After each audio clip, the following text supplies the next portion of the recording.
Hi everyone, I'm Dale Smith, aka Journo Dale, and we're here to talk about Canadian politics.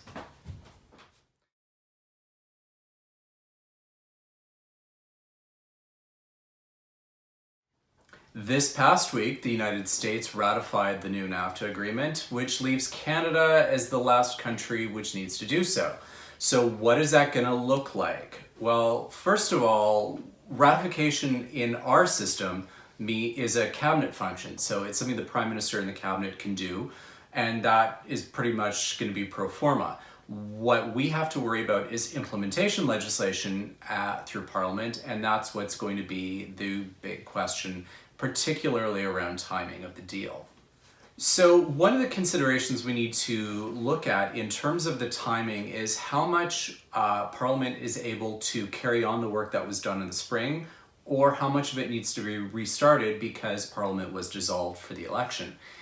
Meaning that, of course, it's an entirely new Parliament and not a lot of work is able to carry over. So far as I can gather, the Ways and Means motion that was passed in the spring involving the taxation changes for the implementation legislation is probably going to be able to remain intact because Ways and Means motions are somewhat divorced from the actual legislation that taxation changes follow along. That allows a government to say, we will change such and such tax rate, pass the motion, and then not deal with the legislation until budget implementation legislation, which can be months later. We've already seen that already in this Parliament with the quote-unquote middle-class tax cut, even though it's not really a middle-class tax cut. It's the raising the basic exemption rates for income tax filers, but that's all aside. Because of the implementation for new NAFTA involves these taxation changes, they've done the Ways and Means motion in the spring, which means we are likely going to be able to just proceed to implementation legislation, which is the technical changing of areas in existing legislation that needs to be updated to meet the new trade agreement. The question around timing has to do with the rules for treaty implementations in Canada. The way the rules work right now is that treaties need 21 sitting days before the implementation legislation can move ahead. So once the treaty's been tabled, then the clock kind of starts. Because this particular treaty went through some changes before American ratification, that means that it's a question as to whether or not Parliament will allow the same 21-day period to carry on. The treaty is largely the same, so they could argue that, Parliament had plenty of time. It's been in the public domain since the spring, so everyone knows what's in it.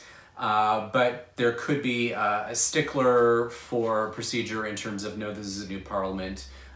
There have been changes to this treaty, and therefore we're going to need a whole new 21-day period before we even start discussing the legislation.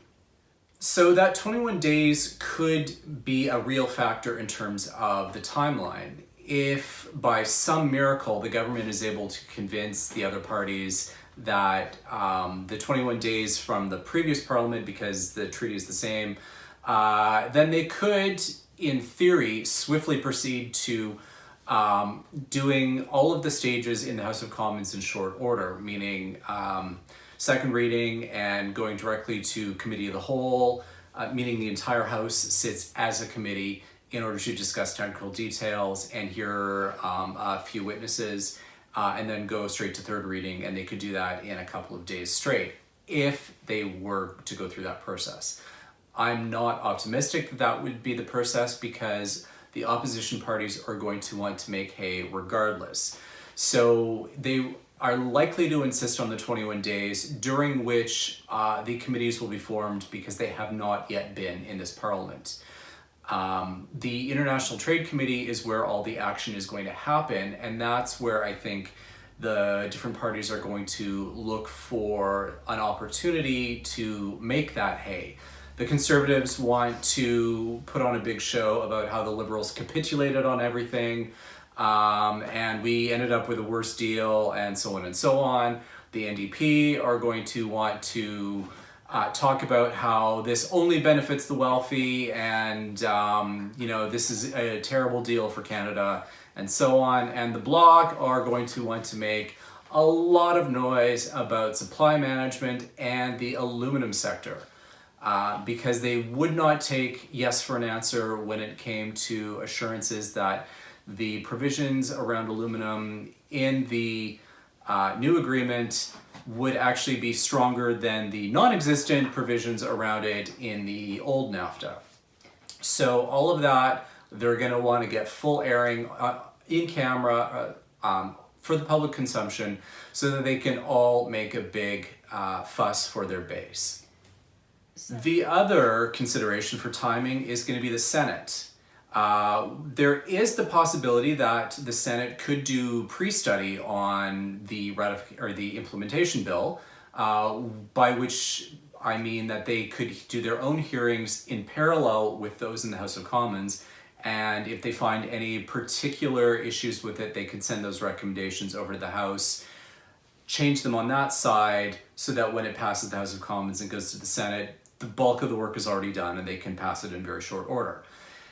But we don't know if that is going to be what happens, because the government currently does not have a leader in the Senate, because Senator Peter Harder has stepped down from the role, and everyone else the government has asked has pretty much said no.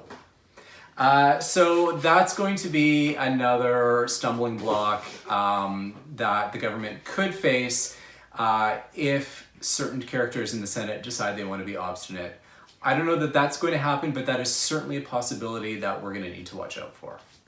So when Parliament comes back on the 27th, we will get an idea fairly quickly as to what the timeline's going to be, whether that 21-day period is going to be acceptable or not, and from there, what the kind of next steps are going to be. So watch for that probably in the first few days that Parliament's back, and that should give us a better sense as to what the timing for implementation in Canada is going to be.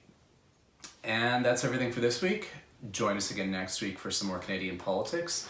I'm Dale Smith. That's at journo_Dale on Twitter. And don't forget to like the video, share, subscribe, and support us on Patreon. Thanks, everyone.